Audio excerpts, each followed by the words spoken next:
Yes Congress MLA బట్టి విక్రమార్క మాట్లాడుతున్నారు, live లో చూద్దాం. అర్థం చేసుకొని మీరు మాట్లాడితే గౌరవంగా ఉండే, ఏదో దేశంలో ఒక దగ్గర ఏదో మునుగోడులో ఒక ఎన్నిక జరిగితే ఆ ఎన్నికల కోసం ఆడ నడవలేదని మాట్లాడేటువంటి ఆలోచన ఇది సరైనది కాదు అధ్యక్ష. నేను చాలా విషయాలు మీరు మీ దృష్టికి తీసుకొని రాదలుచుకున్నాను. చాలా విషయాలు వారు చెప్పారు. మేము ఒక్క నిమిషం మీరు స్పీకర్ సార్ వారు వివరణ ఉంది, మీ సభ్యులు ఇద్దరు మాట్లాడారు, చాలా చక్కగా మాట్లాడారు. ఇక మీరు వివరణలో అడిగితే నేను తప్పకుండా చెప్తాను. ఇప్పుడు వారు నేనేదో వాళ్ళ నాయకుడిని ఏదో అన్నారు. ఐ డెంట్ స్పీక్ అబౌట్ అన్నాను. I didn't refer to Munugode election. I didn't refer to Munugode election. Let me tell you sir, I didn't refer to Munugode election. I was referring to Gujarat election.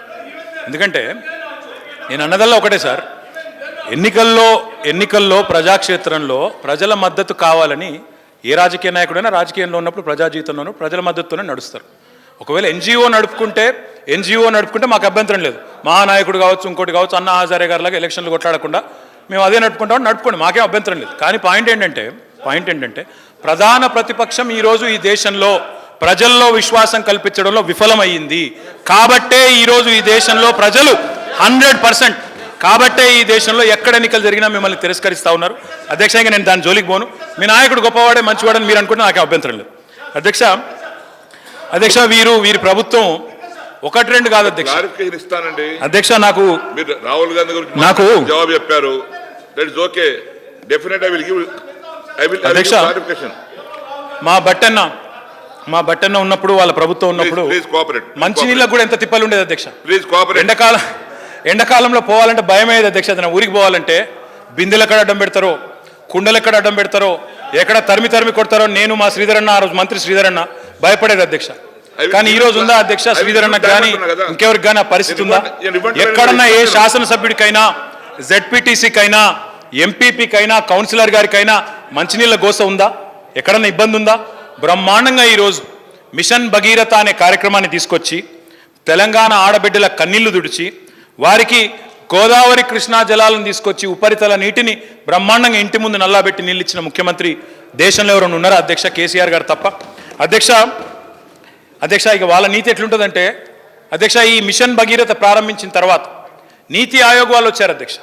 నీతి ఆయోగ్ వాళ్ళు వచ్చి తెలంగాణలోని తాగునీటి కష్టాలకు శాశ్వతంగా చెక్కు పెట్టే ఈ పథకం ఆచరణాత్మకం, అనుసరణీయం, ఇది దేశమంతా రెప్లికేట్ చేయండి, బాగా చేయండి అని చెప్పి 19,000 కోట్లు ఇవ్వండి అని చెప్పి ఒక సిఫారసు చేసింది అధ్యక్ష కేంద్ర ప్రభుత్వం.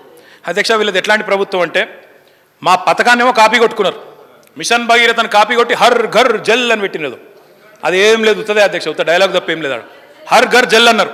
కానీ 19,000 కోట్లు ఇవ్వాలన్న నీతి ఆయోగ్ సిఫారసును మాత్రం నీతి లేకుండా రీతి లేకుండా తుంగలో దొక్కినారు. 19 పైసలు కూడా ఇయ్యని దుర్మార్గమైన ప్రభుత్వం అక్కడ కేంద్రంలో ఉంది అధ్యక్ష.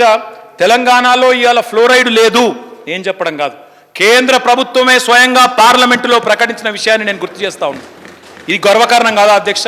దశాబ్దాల ఫ్లోరైడ్ సమస్యను తుడిచిపెట్టి, మీకు గుర్తుండాల మొన్ననే తమ్ముడు అంశాల స్వామి చనిపోయింది. దురదృష్టవశాత్తు ఒక యాక్సిడెంట్లో చనిపోయినాడు. వారికి మా సంతాపం కూడా అధ్యక్ష, శాసనసభ వేదికగా. అధ్యక్ష అట్లాంటి తమ్ముడు ఆనాడు ఆయనను తీసుకొని పోయి ప్రధానమంత్రి గారి టేబుల్ మీద పడుకోబెట్టిన సమస్య పరిష్కారం కాలే. వాజ్పేయి గారి టేబుల్ మీద ఆనాడు కేంద్ర మంత్రి దత్తాత్రేయ తీసుకొని పోయి పండబెట్టిండు. చూడండి సార్, ఇంత దుస్థితి ఉన్నది మా నల్లగొండ పిల్లలదని. కానీ సమస్య పరిష్కారం కాలే, మనసు రాలే. ఇలా కేసీఆర్ అయిన తర్వాత అంశాల స్వామి అయినా, దుశ్చర్ల సత్యనారాయణ అయినా, కంచికట్ల సుభాష్ అయినా, ఇట్లాంటి ఎంతోమంది పోరాట యోధులు, వాళ్ళందరి పోరాటం ఫలించింది. బ్రహ్మాండంగా ఈరోజు ఇంటింటికి తాగునీళ్ళు వచ్చినాయి. ఫ్లోరైడ్ సమస్య శాశ్వతంగా పోయింది. దేశానికే తెలంగాణ ఆదర్శం. నేను ఎందుకన్నా అంటే ఇవాళ తెలంగాణను కాపీ కొట్టి హర్ ఘర్ జల్ అంటున్నారు. హర్ ఘర్ మే జల్ లాओ, कोई बात नहीं, अच्छी बात है. हर घर में जहर मत फैलाओ, हर दिमाग में दिल में जहर मत भरो, यही बोल रहे हैं आपसे.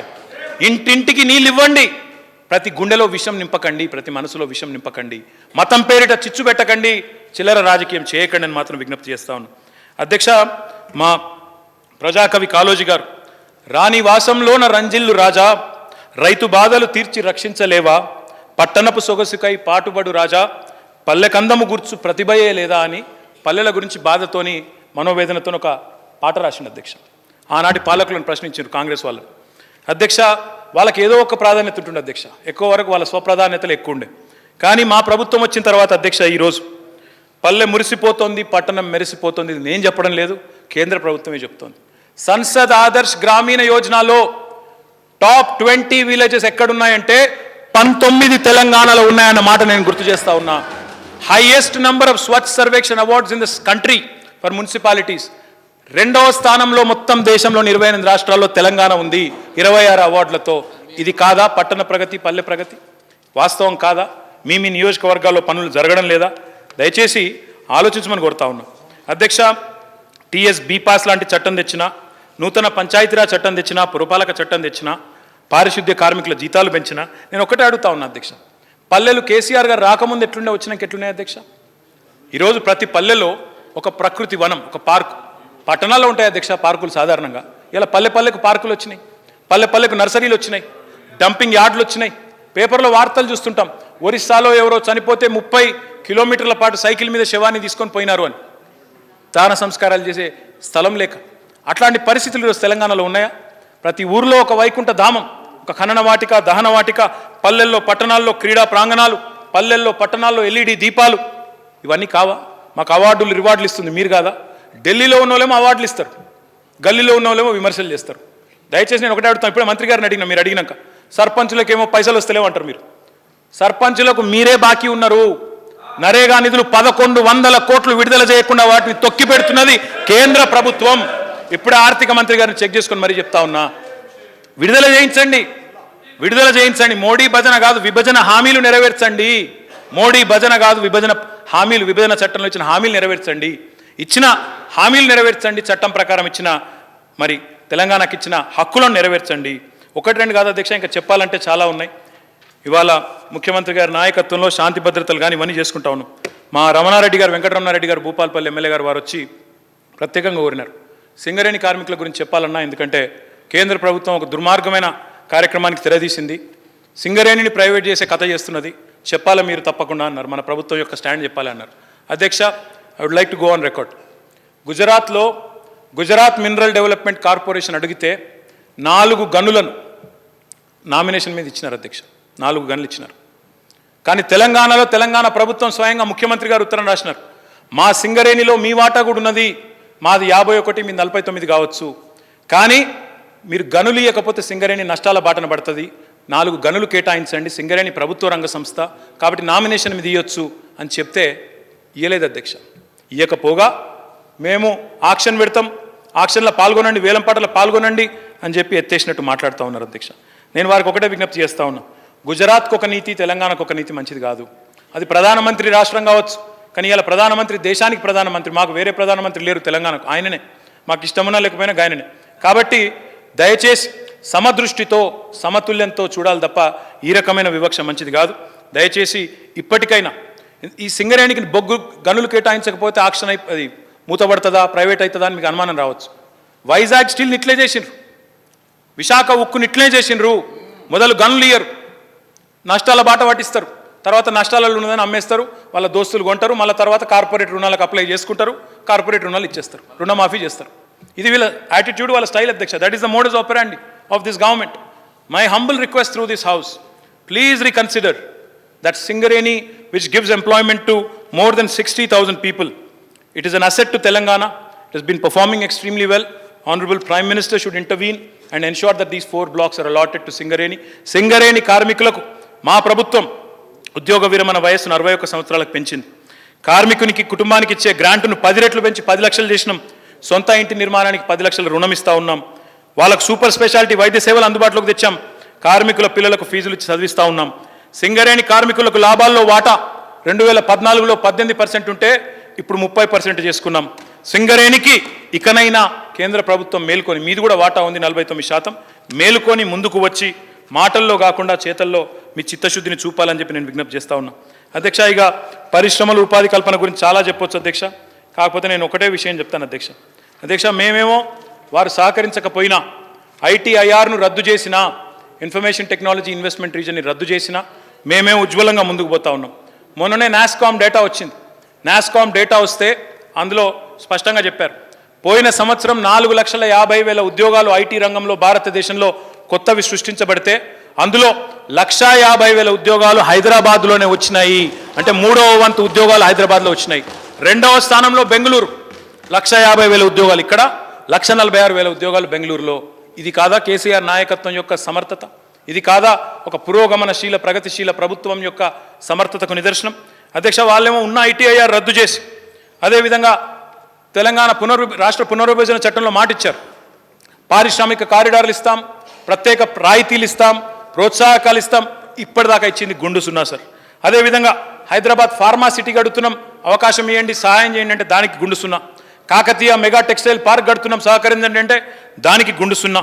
ఉత్తుత్తి మాటలు తప్ప ఉత్పత్తి మీద దృష్టి అయితే లేదు సార్.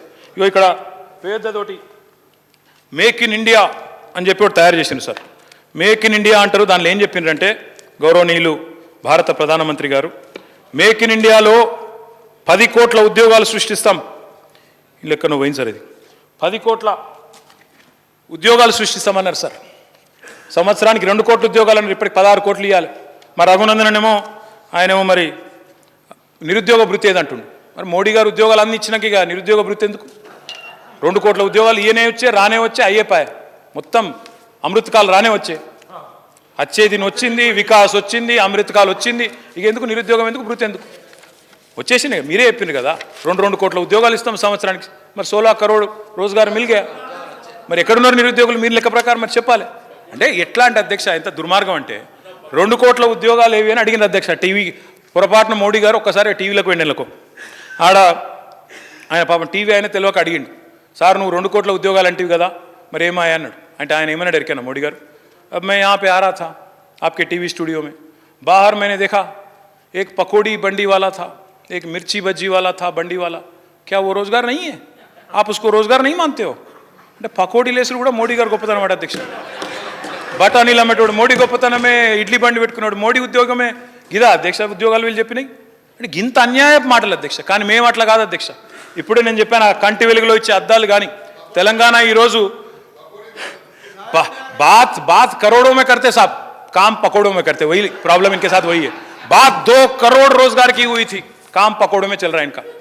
ऐसा ही है साहब उनका. साहब आज तेलंगाना में बोलता हूँ, तेलंगाना में मुझे लगा आपको भूख लग रही इसलिए विश्वास नहीं बोल रहा था. తెలంగాణ में సార్ ఈరోజు వీళ్ళు ఆపినంత మాత్రం ఇది అవతలేదు సార్. ఈరోజు తెలంగాణ పరిశ్రమల ప్రస్థానం చూస్తే చాక్లెట్ నుంచి రాకెట్ దాకా, LED లైట్ నుంచి శాటిలైట్ దాకా, టైల్స్ నుంచి టెక్స్టైల్స్ దాకా, ట్రాక్టర్ నుంచి హెలికాప్టర్ దాకా, ఎర్ర బస్సు నుంచి ఎలక్ట్రిక్ బస్సు దాకా, ఎలక్ట్రిక్ బస్సు నుంచి ఎయిర్ బస్సు దాకా, యాప్స్ నుంచి గూగుల్ మ్యాప్స్ దాకా ప్రతి పరిశ్రమకు గమ్యస్థానం కేసీఆర్ నాయకత్వంలోని తెలంగాణ. మీరు ఆపితే కూడా ఆగది, మీరు ఆపితే కూడా ఆగది. మీరు కులుకునేటట్టు పెరుగుతాం తప్ప మీరు ఎన్ని కాళ్ళడ్డం పెట్టినా ఎన్ని కథలు చేసినా ఆగేది మాత్రం లేదు sir. Leader, real leader is someone who thinks about next generation, not next election. We are not perennially in election mode, sir. మా ముఖ్యమంత్రి గారు ఒక కార్యక్రమం తీసుకున్నారు, హరితహారం.